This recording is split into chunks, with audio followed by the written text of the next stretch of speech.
The courtroom held its breath as 12-year-old Jamal Carter stared down the man who could ruin him. His small voice sliced through the silence. My mom had that birthmark too. Millionaire Richard Hargrove, seated at the defense table, froze. His tailored suit and steely demeanor couldn't hide the flicker of panic in his eyes. The crowd murmured, sensing a crack in the polished facade of the city's most untouchable real estate tycoon. Jamal, a black kid from the South Side, stood in tattered sneakers, his hands clenched into fists. This wasn't just a trial, it was a collision of worlds, a moment where truth could either shatter or be buried. Jamal's story began months earlier in a crumbling apartment block Hargrove owned but never visited. The building was a death trap, leaking pipes, exposed wires, and walls that seemed to groan under the weight of neglect. Jamal's mother, Lena, had fought for years to get Hargrove's company to fix it. She was a single mom, a nurse who worked double shifts, her warm smile hiding the exhaustion of raising Jamal in a world that seemed stacked against them. She'd written letters, made calls, even organized tenants to demand repairs. But Hargrove's empire ignored them, dismissing their pleas as tenant noise. One night, a fire sparked by faulty wiring tore through the building. Lena didn't make it out. Jamal, who'd been at a friend's, came home to ashes and a grief that burned deeper than the flames. The official report called it an accident, but Jamal knew better. He'd heard his mother's stories about Hargrove's greed, about how he'd cut corners to save a buck. And then, at a community meeting, Jamal saw him, Hargrove, in the flesh, promising reforms with a smile that didn't reach his eyes. That's when Jamal noticed it. A crescent-shaped birthmark on Hargrove's wrist, identical to one his mother had described from a long-ago encounter. The trial was a long shot. Jamal, backed by a pro bono lawyer named Sarah, sued Hargrove for negligence. The case drew attention. Reporters smelled blood, and activists saw a chance to expose systemic rot.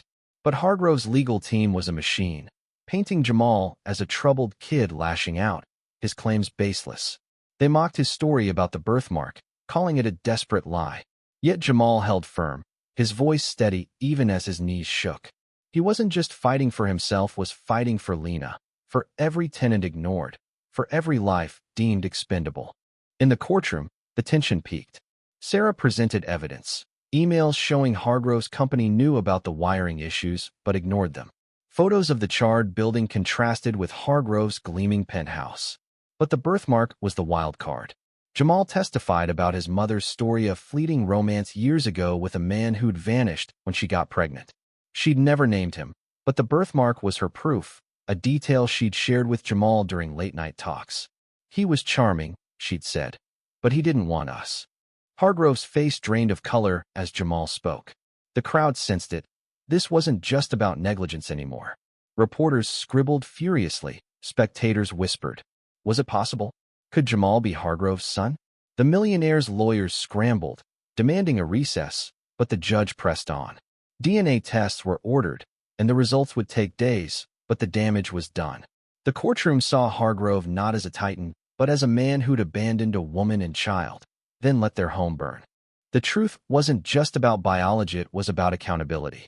Jamal's courage forced the city to confront its divides. Rich versus poor, black versus white, powerful versus powerless. Hargrove's empire began to crumble as tenants from other buildings came forward with similar stories. The media frenzy grew, and protests erupted outside Hargrove's offices. Jamal, once invisible, became a symbol of resilience. In the end, the DNA test confirmed it.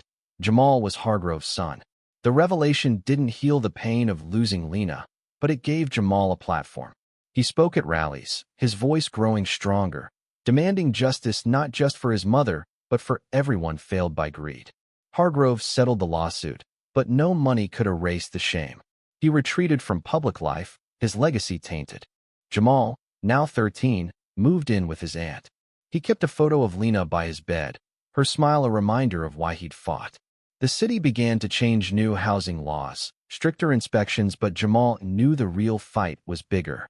It was about seeing people like him as human, worthy of dignity. Every night, he traced the birthmark on his own wrist, a quiet vow to keep telling the truth, no matter who it shocked. Thank you for listening. If you find it interesting, please like and subscribe to follow the next stories.